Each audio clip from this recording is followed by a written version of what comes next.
Hi hello ಮಕ್ಕಳೇ, ಏನು ಮಾಡ್ತಾ ಇದ್ದೀರಾ? ಓದ್ತಾ ಇದ್ದೀರಾ? ಏನಪ್ಪ ವಾಣಿ ಮ್ಯಾಮ್ ಏನು ಮಾಡ್ತಾ ಇದ್ದಾರೆ ಅಂತ ಹೇಳಿ ಏನಾದರೂ ಪ್ರಶ್ನೆಗಳು ಬರ್ತಾ ಇದೆಯಾ ಮಕ್ಕಳೇ? ಬರಲೇಬೇಕು ಮಕ್ಕಳೇ. ನೀವು ಯಾವಾಗಲೂ ನಂಗೆ ಕೇಳ್ತಾ ಇದ್ರಲ್ವಾ, ಕ್ವಿಕ್ ಸಮರಿ ಮಾಡಿ ಮ್ಯಾಮ್, ಕ್ವಿಕ್ ಸಮರಿ ಮಾಡಿ, ಎಕ್ಸಾಮ್ ಹಿಂದಿನ ದಿವಸ ಕ್ವಿಕ್ಕಾಗಿ ನೋಡ್ಕೊಳ್ಳೋಕ್ಕೆ ಅಂತ ಹೇಳಿ ಕೇಳ್ತಾ ಇದ್ರಲ್ವಾ. ಅದಕ್ಕೋಸ್ಕರ ನಿಮ್ಗೆ ನಾನು ಒಂದು ಕ್ವಿಕ್ ಸಮರಿ ಮಾಡ್ತಾ ಇದ್ದೀನಿ.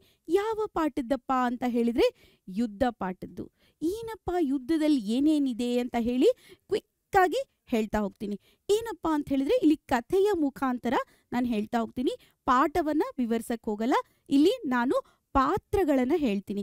ಪಾತ್ರಗಳು ಏನೇನ್ ಮಾಡುತ್ತೆ ಅಂತ ಹೇಳ್ತಾ ಹೋಗ್ತೀನಿ. ಸರಿನಾ ಮಕ್ಕಳೇ? ಹಾಗೆ ಬನ್ನಿ, ಇನ್ಯಾಕ್ ತಡ, ನಾವು ಶುರು ಮಾಡೋಣ. ನಮ್ಮ ಕ್ಲಾಸಲ್ಲಿ ಫಸ್ಟ್ ಏನಪ್ಪ ಅಂತ ಹೇಳಿದ್ರೆ, ಏನಪ್ಪ ಇದರಲ್ಲಿ ಅಂತ ಹೇಳಿದ್ರೆ, ಇದು ನಾವು ಕಥೆ ಇದೆ. ಕಥೆ ಶೀರ್ಷಿಕೆ ಏನಾಗಿದೆ?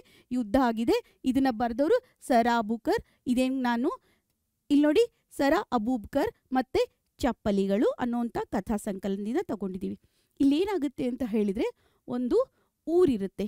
ಆ ಊರಲ್ಲಿ ಇದು ಸಣ್ಣ ಕಥೆಯ ಪ್ರಕಾರ ಮಕ್ಕಳೇ. ಅದಕ್ಕಿಂತ ಮುಂಚೆ ಒಂದು ಊರಿರುತ್ತೆ. ಆ ಊರಲ್ಲೆಲ್ಲ ಪೂರ್ತಿ ಕತ್ಲಾಗಿರುತ್ತೆ.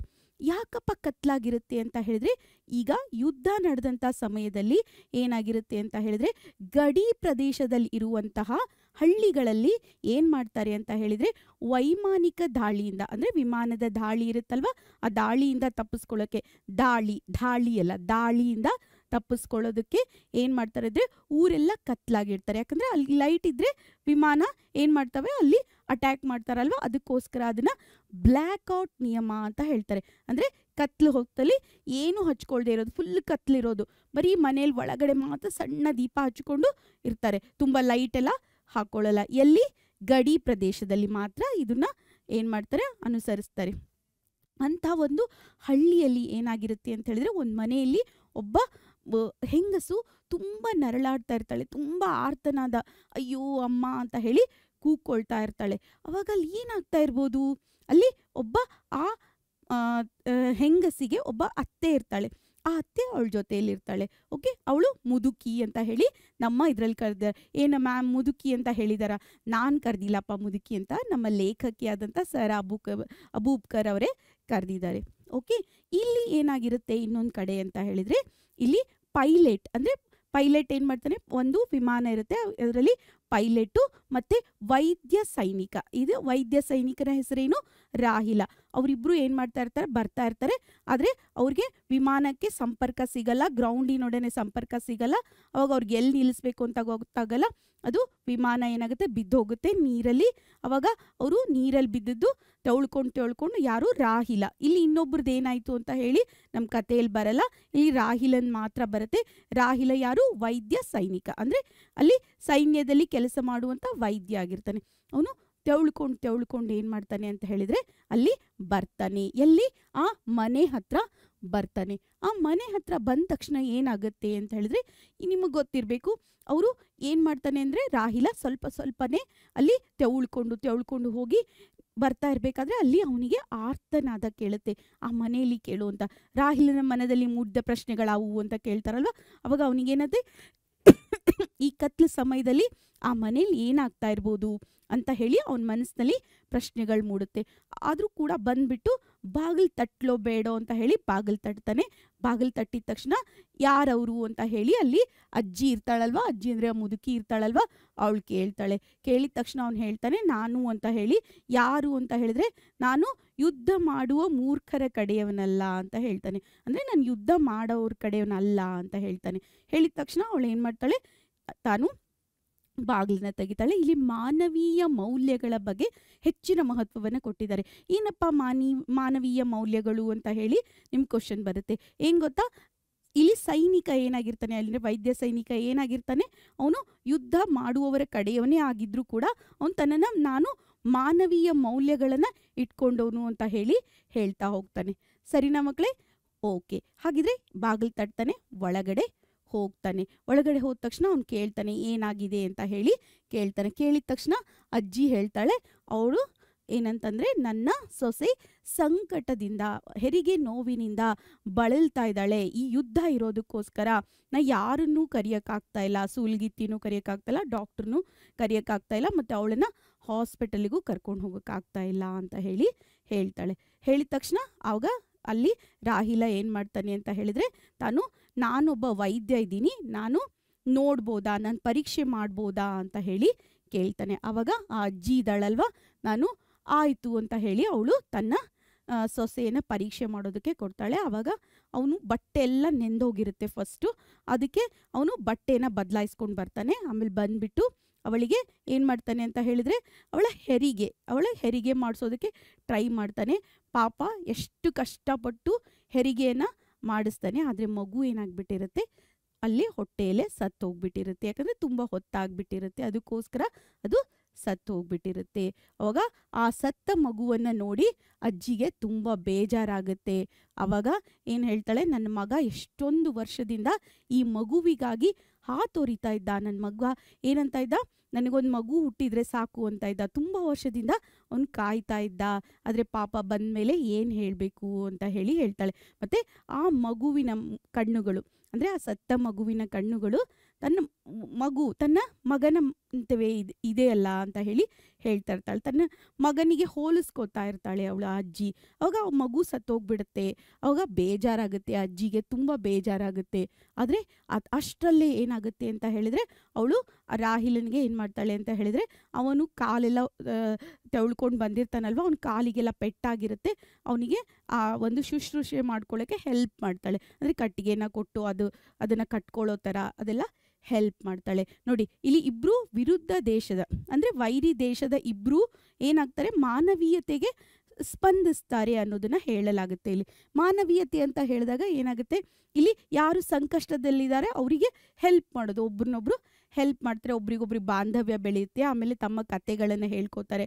ಅವಾಗ ಅಜ್ಜಿ ಹೇಳ್ತಾಳೆ, ನೋಡಪ್ಪ, ನಾನು ಚಿಕ್ಕವಳಾಗಿದ್ದಾಗ ಮದುವೆ ಆಗಿ ಇಲ್ಲಿ ಬಂದೆ, ನಮ್ಗೆ ಸಾಕಷ್ಟು ಆಸ್ತಿ ಇತ್ತು, ಆದರೆ ಇವ್ರ ತಂದೆ ಏನು ಮಾಡಿದರು, ನನ್ನ ಗಂಡ ಏನು ಮಾಡಿದ್ರು, ಯುದ್ಧಕ್ಕೆ ಹೋಗ್ಬಿಟ್ರು. ಆಮೇಲೆ ಮಗ ಕೂಡ ಈಗ ಯುದ್ಧಕ್ಕೆ ಹೋಗ್ಬಿಟ್ಟ. ಯುದ್ಧವಂತೆ ಯುದ್ಧ ಯಾರಿಗೆ ಬೇಕು ಅಂತ ಹೇಳಿ ಪಾಪ ತಿರಸ್ಕಾರದಿಂದ ಯುದ್ಧದ ಬಗ್ಗೆ ಹೇಳ್ತಾಳೆ. ಯಾವಾಗಲೂ ಅಷ್ಟೇ ಅಲ್ವಾ, ಯುದ್ಧವನ್ನು ಮಾಡಬೇಕಾದ್ರೆ ಸೈನಿಕರು ಏನು ಮಾಡ್ತಾ ಇರ್ತಾರೆ, ಯುದ್ಧವನ್ನು ಮಾಡ್ತಾ ಇರ್ತಾರೆ. ಆದರೆ ಗಡಿ ಪ್ರದೇಶದಲ್ಲಿರುವ ಜನ ಏನಾಗಿರ್ತಾರೆ ಅಂತಂದರೆ, ಆ ಕಡೆ ಈ ಕಡೆ ಎರಡು ಕಡೆನೂ ಅವರು ಏನು ಮಾಡ್ತಾ ಇರ್ತಾರೆ, ವ್ಯವಹರಿಸ್ತಾ ಇರ್ತಾರೆ, ಒಬ್ರಿಗೊಬ್ರು ನೋಡ್ತಾ ಇರ್ತಾರೆ. ಈ ಪಕ್ಕದಲ್ಲಿ ಒಂದು ಗಡಿ ಇರುತ್ತೆ, ಆ ಕಡೆ ಇನ್ನೊಬ್ರು ಇರ್ತಾರೆ, ಅವರು ಒಬ್ರಿಗೊಬ್ರು ಸಂಬಂಧ ಚೆನ್ನಾಗೇ ಇರುತ್ತೆ. ಆದರೆ ಯುದ್ಧದಿಂದ, ಆದರೆ ದೇಶದ ರಕ್ಷಣೆ ಅಂತ ಬಂದಾಗ ಯಾವಾಗಲೂ ನಾವು ದೇಶಕ್ಕೋಸ್ಕರನೇ ಇರಬೇಕು ಅಂತ ಹೇಳಲಾಗುತ್ತೆ ಅಲ್ವಾ. ಇಲ್ಲಿ ಆದರೆ ಮಾನವೀಯ ಮೌಲ್ಯಗಳ ಬಗ್ಗೆ ಹೇಳಲಾಗುತ್ತೆ. ಏನಪ್ಪ ಮಾನವೀಯ ಮೌಲ್ಯಗಳು ಅಂತ ಹೇಳಿ ನೀವು ಕೇಳ್ಬೋದು. ಏನು ಗೊತ್ತಾ, ಒಬ್ರಿಗೊಬ್ರು ಪರಸ್ಪರ ಸುಖ ದುಃಖಗಳನ್ನು ಹಂಚ್ಕೊಳ್ಳೋದು, ಆಮೇಲೆ ತಮ್ಮ ವಿಶ್ವಾಸ, ಅಂದರೆ ಅಲ್ಲಿ ವೈದ್ಯ ಸೈನಿಕ ಆಗಿರೋದ್ರಿಂದ ಅವರ ಒಂದು ಸೊಸೆಗೆ ಹೆರಿಗೆಯನ್ನು ಮಾಡ್ಸೋಕ್ಕೆ ಅಜ್ಜಿ ಹೆಲ್ಪ್ ಮಾಡ್ತಾಳೆ, ಅಜ್ಜಿ ಕೊಡ್ತಾಳೆ, ಅಂದರೆ ಅನುಮತಿ ಕೊಡ್ತಾಳೆ, ಅವಳು ಹೇಳ್ತಾಳೆ, ಅವನು ಹೆಲ್ಪ್ ಮಾಡ್ತಾನೆ. ಮತ್ತು ಅಜ್ಜಿ ಏನು ಮಾಡ್ತಾಳೆ ಅಂತಂದರೆ ಈ ಸೈನಿಕನಿಗೆ ಹೆಲ್ಪ್ ಮಾಡ್ತಾಳೆ. ಹೀಗೆ ಒಬ್ಬರನ್ನೊಬ್ಬರು ಏನು ಮಾಡ್ತಾರೆ ಅಂತ ಹೇಳಿದರೆ, ಸಹಾಯ ಮಾಡೋದ್ರ ಮೂಲಕ ಮಾನವೀಯ ಸಂಬಂಧಗಳನ್ನು ಇಲ್ಲಿ ತೋರ್ಪಡಿಸ್ಕೊಳ್ತಾರೆ ಅಂತ ಹೇಳಲಾಗುತ್ತೆ. ಏನಪ್ಪ ಮಾನವೀಯ ಸಂಬಂಧಗಳು ಅಂತ ಹೇಳಿ ನಾನು ಈಗಾಗಲೇ ಹೇಳಿದೆ. ಇತಿಹಾಸದ ಉದ್ದಕ್ಕೂ ಏನಾಗಿದೆ ಅಂತ ಹೇಳಿದ್ರೆ, ಯುದ್ಧಗಳಿಂದ ಅನೇಕ ರೀತಿ ನಷ್ಟನೂ ಆಗಿದೆ, ಚೆನ್ನಾಗೂ ಆಗಿದೆ. ಆದರೆ ಇಲ್ಲಿ ಏನಾಗುತ್ತೆ, ಯುದ್ಧ ಆದಾಗ ಯಾವ ರೀತಿ ಸಂಕಷ್ಟಗಳನ್ನು ಅನುಭವಿಸ್ತಾರೆ ಅಂತ ಹೇಳಲಾಗುತ್ತೆ. ಯಾರಪ್ಪ ಸಂಕಷ್ಟ ಅನುಭವಿಸೋರು ಅಂತ ಹೇಳಿದಾಗ, ಆ ಗಡಿ ಪ್ರದೇಶದಲ್ಲಿರುವಂಥ ಜನರು ಏನು ಮಾಡ್ತಾರೆ, ಸಂಕಷ್ಟಗಳನ್ನು ಅನುಭವಿಸ್ತಾರೆ ಅಂತ ಹೇಳಿ ಈ ಯುದ್ಧ ಪಾಠದಲ್ಲಿ ಹೇಳಲಾಗುತ್ತೆ ಮಕ್ಕಳೇ. ಹಾಗಿದ್ರೆ ಇಲ್ಲಿ ಧರ್ಮ ಜಾತಿ ಎಲ್ಲದನ್ನು ಮೀರಿ ಯುದ್ಧದಲ್ಲಿ ಗೆಲುವು ಸೋಲು ಇವೆಲ್ಲವನ್ನ ಮೀರಿ ಏನಿಂತಿದೆ, ಮಾನವೀಯ ಮೌಲ್ಯ ಅನ್ನೋದನ್ನ ಮರಿಬಾರ್ದು ಮಕ್ಕಳೇ. ಹಾಗೆಯೇ ನೀವೇನು ಮಾಡಬೇಕು ಅಂತ ಹೇಳಿದ್ರೆ, ನಿಮ್ಮ ಮಾತಿನಲ್ಲಿ ಯುದ್ಧದ ಬಗ್ಗೆ ಬರೆಯೋದಕ್ಕೆ ಬರುತ್ತೆ. ಆವಾಗ ನೀವೇನು ಮಾಡಬೇಕು ಅಂದರೆ, ನಿಮ್ಮ ಅಭಿಪ್ರಾಯವನ್ನು ಹೇಳಬೇಕು. ಯಾಕೆ ಯುದ್ಧ ಬೇಕು, ಯಾಕೆ ಯುದ್ಧ ಬೇಡ, ಮತ್ತು ಯುದ್ಧದಿಂದ ಏನಾಗುತ್ತೆ, ಇಲ್ಲಿ ಲೇಖಕಿ ಏನು ಸಂದೇಶವನ್ನು ಕೊಡ್ತಾ ಇದ್ದಾರೆ ಅಂತ ಹೇಳ್ತಾರೆ. ಜನಸಾಮಾನ್ಯರಿಗೆ ಏನು ಗೊತ್ತಾ, ಇದು ಒಂದು ಆಘಾತನೇ, ಇದು ಯಾವಾಗಲೂ ಆಘಾತನೇ ಆಗಿರುತ್ತೆ. ಯಾಕಂದರೆ ಯುದ್ಧ ಮಾಡೋದ್ರಿಂದ ಸೈನಿಕರು, ರಾಜಕೀಯ ವ್ಯಕ್ತಿಗಳು ಅವರೆಲ್ಲ ಏನಾಗಿರ್ತಾರೆ, ಯುದ್ಧದಲ್ಲಿ ಇನ್ವಾಲ್ವ್ ಆಗಿರ್ತಾರೆ. ಆದರೆ ಪಾಪ ಈ ಜನರು, ಗಡಿ ಪ್ರದೇಶದ ಜನರು ಅದಕ್ಕೆ ಇನ್ವಾಲ್ವ್ ಆಗಿರಲ್ಲ. ಆದ್ದರಿಂದ ಅವ್ರು ಏನು ಮಾಡ್ತಾರೆ ಅಂತ ಹೇಳಿದ್ರೆ, ಅವರಿಗೆ ಇವ್ರಿಗೆ ಸಹಾಯ ಮಾಡ್ತಾರೆ. ಆದರೆ ಸಹಾಯ ಮಾಡುವ ಒಂದು ಭರದಲ್ಲಿ ಕೂಡ ಏನಾಗುತ್ತೆ ಅಂತ ಹೇಳಿದ್ರೆ, ದೇಶದ ರಕ್ಷಣೆಗೆ ಒಂದು ಪೆಟ್ಟು ಕೊಡುವಂಥ ಸಾಧ್ಯತೆ ಇರುತ್ತೆ. ಹಾಗಾಗಿ ನಾವು ಇದನ್ನು ತಗೋಬೇಕು. ಆದರೆ ಏನು ಗೊತ್ತಾ, ಮಾನವೀಯ ಮೌಲ್ಯಗಳ ಜೊತೆಗೆ ದೇಶದ ರಕ್ಷಣೆಯೂ ಅಷ್ಟೇ ಇಂಪಾರ್ಟೆಂಟು ಅಂತ ಹೇಳಬೇಕು ಮಕ್ಕಳೇ. ಯಾವಾಗಲೂ ದೇಶದ ರಕ್ಷಣೆ, ದೇಶ ಇದ್ರೇ ನಾವು ಅಲ್ವಾ, ದೇಶ ಇಲ್ಲ ಅಂದರೆ ನಾವಿಲ್ಲ ಅಂತ ಹೇಳಬೇಕು. ಆವಾಗ ಕೇಳ್ತಾರೆ ಅವರು, ನಿಮಗೆ ನಿಮ್ಮ ಒಂದು ತೀರ್ಮಾನವನ್ನು ಬರೀರಿ ಅಂತ ಹೇಳ್ತಾರೆ. ಆ ನಿಮ್ಮ ತೀರ್ಮಾನ ಬರಿಬೇಕಾದ್ರೆ ಅವಶ್ಯಕವಾಗಿ ಬರಿಬೇಕು. ಮಾನವೀಯ ಮೌಲ್ಯಗಳು ಬೇಕು, ಆದರೆ ಅದ್ರ ಜೊತೆಗೆ ಏನು ಗೊತ್ತಾ, ದೇಶದ ಸುಭದ್ರತೆ, ದೇಶದ ಸಂರಕ್ಷಣೆ, ದೇಶದ ಒಂದು ಸೆಕ್ಯೂರಿಟಿ ಅಂತ ಹೇಳ್ತೀವಲ್ವ, ಅದು ತುಂಬ ತುಂಬ ತುಂಬ ಇಂಪಾರ್ಟೆಂಟು ಮಕ್ಕಳೇ. ಅಲ್ಲಿರುವಂಥ ಆ ನೆಲಕ್ಕೆ ಸಂಬಂಧಿಸಿರುವಂಥ ಎಲ್ಲ ನಾಗರಿಕನಿಗೂ ಅಷ್ಟೇ ಅದು ಏನಾಗಿರುತ್ತೆ ಅಂತ ಹೇಳಿದ್ರೆ ಬದ್ಧತೆ ಇರಬೇಕು. ನಮ್ಮ ದೇಶದ ಗಡಿ ರಕ್ಷಣೆ ಮತ್ತು ನಮ್ಮ ದೇಶದ ಜನರ ಬಗ್ಗೆ ಅಂತ ಹೇಳಿ ಈ ಯುದ್ಧದಲ್ಲಿ ಹೇಳಲಾಗುತ್ತೆ. ಹಾಗಿದ್ರೆ ಯುದ್ಧ ಪಾಠದಲ್ಲಿ 3 ಪಾತ್ರಗಳು ಮುಖ್ಯವಾಗಿ ಬರುತ್ತೆ. ಒಂದು ವೈದ್ಯ ಸೈನಿಕ, ಆಮೇಲೆ ಮುದುಕಿ, ಆಮೇಲೆ ಅವರ ಸೊಸೆ ಮತ್ತು ಮೃತ ಮಗು ಆಗಿರುತ್ತೆ. ಅವ್ರಿಗೆ ಮಗು ಹುಟ್ಟುತ್ತೆ ಮೃತವಾಗಿ ಅಂತ ಹೇಳಲಾಗುತ್ತೆ. ಇದಿಷ್ಟು ಇಂಪಾರ್ಟೆಂಟು ಮಕ್ಕಳೇ. ಇದು ಗೊತ್ತಿದ್ರೆ ನೀವು 4 ಅಂಕದ ಪ್ರಶ್ನೆಗಳನ್ನು ಆರಾಮಾಗಿ ಬರಿಬೋದು. ಯುದ್ಧದ ಬಗ್ಗೆ ನಿಮ್ಮ ವಿಚಾರವನ್ನು ನಿಮ್ಮ ಮಾತುಗಳಲ್ಲಿ ಬರೆಯಿರಿ ಅಂತ ಕೇಳ್ತಾರೆ. ಸರಿನಾ ಮಕ್ಕಳೇ? ಹಾಗಿದ್ರೆ ಕ್ವಿಕ್ಕಾಗಿ ರೀಕ್ಯಾಪ್ ಮಾಡಿದ್ದೀನಿ, ಹಾಗೆಯೇ ಚಿಕ್ಕ ಚಿಕ್ಕ ಕ್ವಶನ್ಸ್ ಕೂಡ ಹೇಳಿದ್ದೀನಿ. ಹಾಗಿದ್ರೆ ಈ ವಿಡಿಯೋ ನಿಮ್ಗೆ ಇಷ್ಟ ಆಯಿತು ಅಂತ ಹೇಳಿದರೆ, ನಿಮಗೆ ತುಂಬ ಇಷ್ಟ ಆಯಿತು ಅಂತ ಹೇಳಿದರೆ ಏನು ಮಾಡಬೇಕು? ಲೈಕ್ ಮಾಡಿ. ಹಾಗೆಯೇ ನಿಮಗೆ ಮತ್ತೇನಾದರೂ ಬೇಕು ಅಂತ ಹೇಳಿದ್ರೆ ಇದೇ ವಿಡಿಯೋದಲ್ಲಿ ಕಮೆಂಟನ್ನು ಮಾಡೋದನ್ನು ಮರಿಬೇಡಿ ಮಕ್ಕಳೇ. ಹಾಗೆಯೇ ಏನು ಮಾಡಬೇಕು? ನಮ್ಮ ಈ ಒಂದು ವಿಡಿಯೋ ಲೈಕ್ ಆಗಿದ್ದರೆ, ನಿಮಗೆ ತುಂಬ ಇಷ್ಟ ಆಗಿದ್ದರೆ ಸಬ್ಸ್ಕ್ರೈಬ್ ಕೂಡ ಮಾಡಿ ಮಕ್ಕಳೇ. ನಾನು ನಿಮ್ಮ ಕನ್ನಡ ಶಿಕ್ಷಕಿ ವಾಣಿ ಕುಲಕರ್ಣಿ ಇಲ್ಲಿಗೆ ಮುಗಿಸ್ತಾ ಇದ್ದೀನಿ.